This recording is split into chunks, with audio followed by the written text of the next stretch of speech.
Hi there folks, welcome back to my channel, and for today, for this video, I'm actually in the village of Tarbert, which is on the shores of Loch Lomond, which is the water you saw when I was just driving in. And if you remember, there is the Tarbert up on Loch Fyne, so yeah, just kind of remember there are quite a few Tarberts in Scotland. This is the one on Loch Lomond. And I'm going to be going on a wee cruise on the loch itself. I think I've just missed one, so I'll kind of go off and shoot some video of the surrounding area, then come back and go on the tour. But this is a different company from the one that I did that was down at Balloch, because there's a couple of kind of cruise companies. I think this one's called is it Cruise Loch Lomond or kind of Loch Lomond Cruises?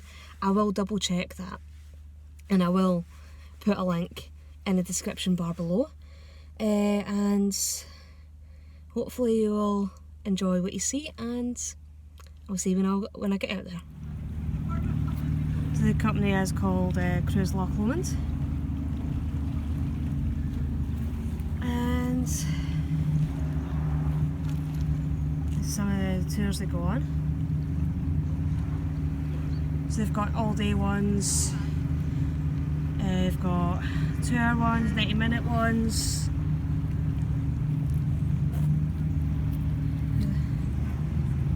I think the one I'll be going to go on is the Northern Highlights one, which is an hour.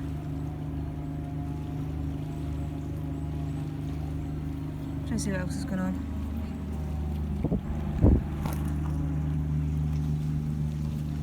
So it's Ben Lomond up there. Top's just surrounded by mist.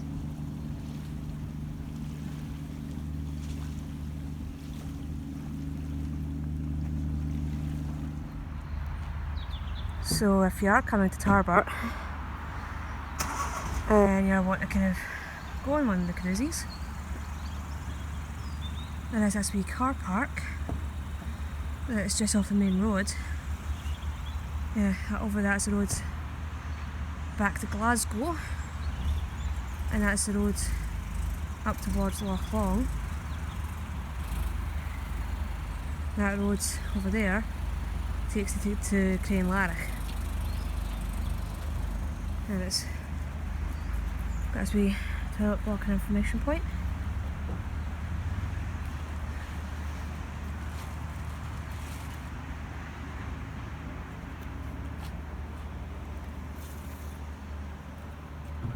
So, gives you some information about the local area. So I was talking about, I went on the cruise from Balloch.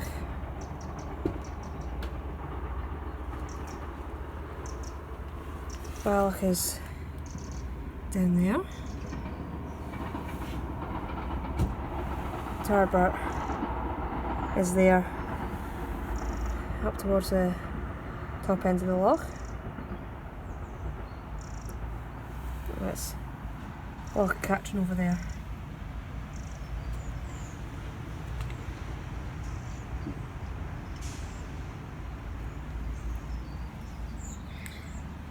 From what I've been told, there's quite a lot of wildlife in the loch. I was getting told that there's kind of otters, so hopefully we'll be able to get to see something. And the colours are just brilliant.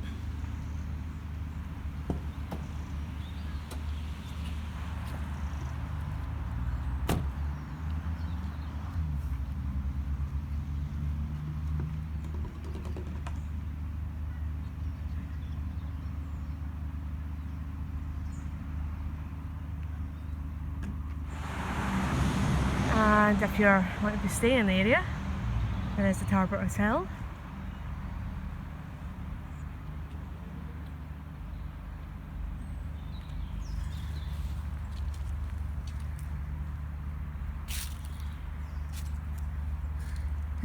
Just on the junction of the main road.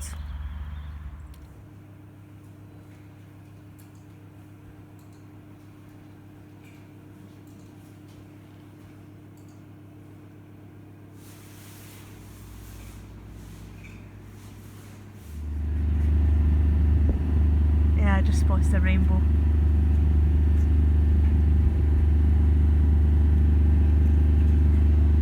A rainbow over Loch Lomond.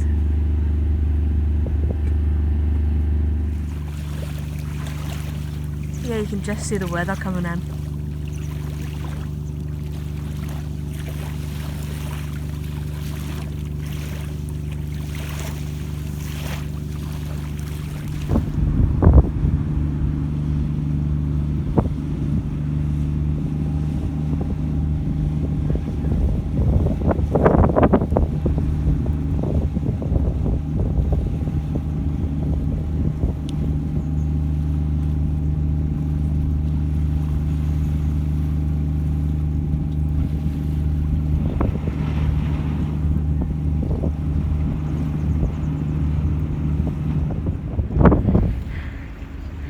Oh, that's me on the boat.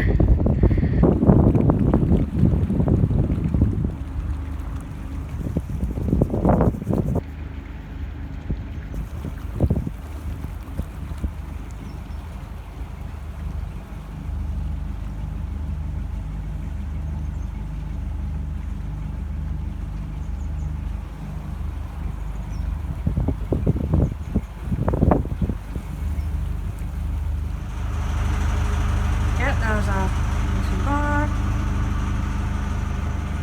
Yes. Wee bit to sit inside, especially if the weather does decide to turn. Which, it might get a wee bit soggy in this one, but still worth a visit. I think that's the dark, gloomy looking section down there. Head north. This looks gloomy in the northern end here.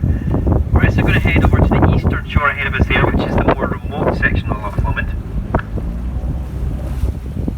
which is usually quite good for spotting wildlife. The only access is by foot or by boat on this northeastern shore ahead of us here. Now Loch Lomond's got quite a few islands, almost 40 in total. A lot of them are still inhabited down at the south end. Some very large islands indeed. This northern end's not got very many islands and it's very, very deep. In fact, it's over 600 feet deep, making us the third deepest in Scotland.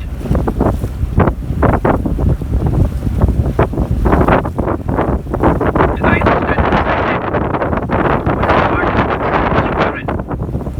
largest ones, just over 280 acres. It's actually got a small hotel, a couple of houses, a couple of holiday homes and a farm. Family still traditionally farming on Inchmurrin. Now, a couple of islands still have farms on them as well, other ones as well, but Inchmurrin's the largest island. Now, one of the islands at the south end of the loch there also has a nudist colony. But no, we're not going anywhere near it. So we head down the other end of the loch there. If you want to know anything about it there, just speak to Sheila. She's a fully paid up member. Yeah, the weather is closing in a wee bit, but still beautiful. We're just going over to the east coast at the moment, trying to see some of the wildlife. An imprisonment and died of natural causes at the age of 63. So that's Rob Roy MacGregor, the clan chief of the MacGregors.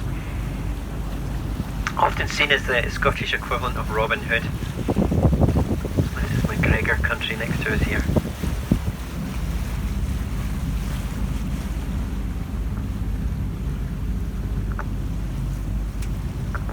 So the next place we're coming to will be Inversnaid. And it's said that's where Inversnaid, where Rob Roy used to stay with his wife and family. There used to be settlements like that all the way up and down here at one time. And that was the old days before the road was constructed in the western shore. This eastern shore used to be the site that people used to commute up and down, the old rovers' trails. So either on horseback or on foot, it was the easier access with less hazards and obstacles, this eastern shore. But once the road was constructed by the English redcoats on the western shore, this eastern shore became the more remote section, with fewer and fewer people using it. And eventually the settlements all the way up and down here dwindled away. So all that really exists now is that little cottage there, that's Culness Cottage, and Inversnaid where we're heading to. And now the wee cottage there at Culness, The only access is really by foot or by boat. And there's no running water, no mains electricity. The gamekeeper that lives there also has no wife or girlfriend. It's a lovely, peaceful, tranquil place.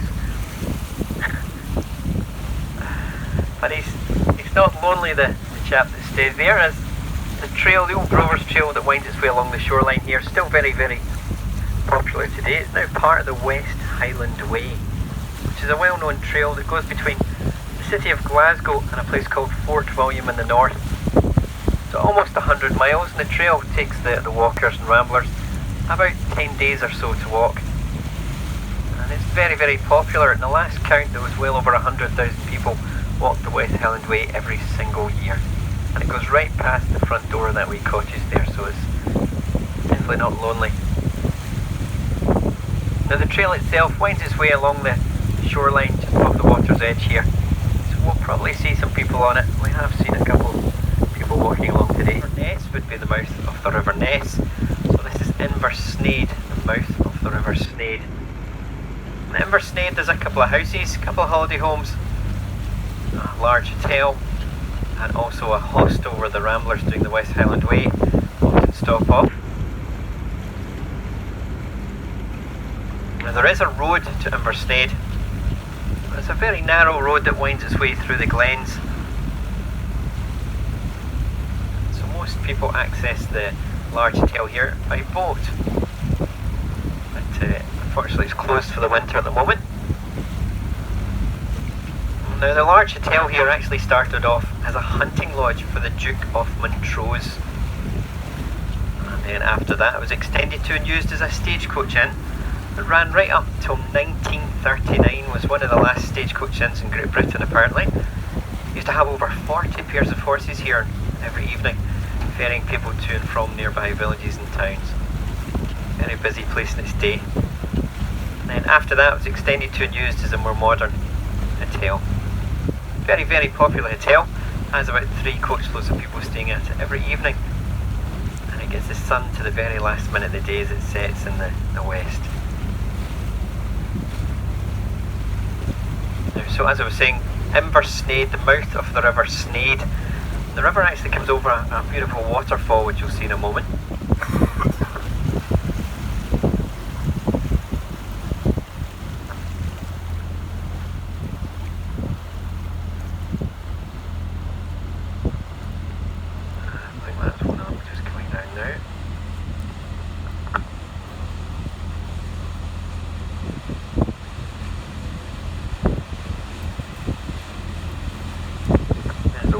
Coming into view now. That's the Arklet Falls, named after Loch Arklet, which is through the glen behind the hotel here.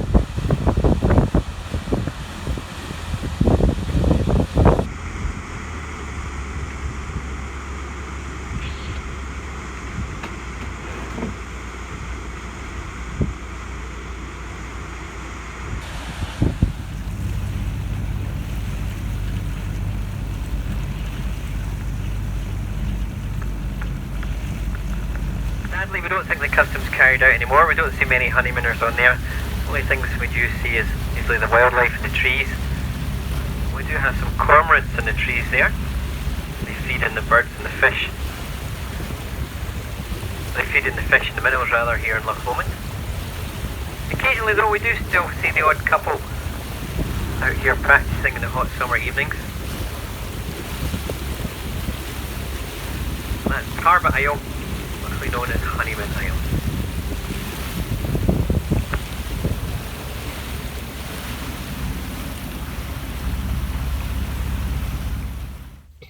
Well, that's me just kind of finally getting away from the boat tour. Okay, and I know it's kind of getting a bit dark now.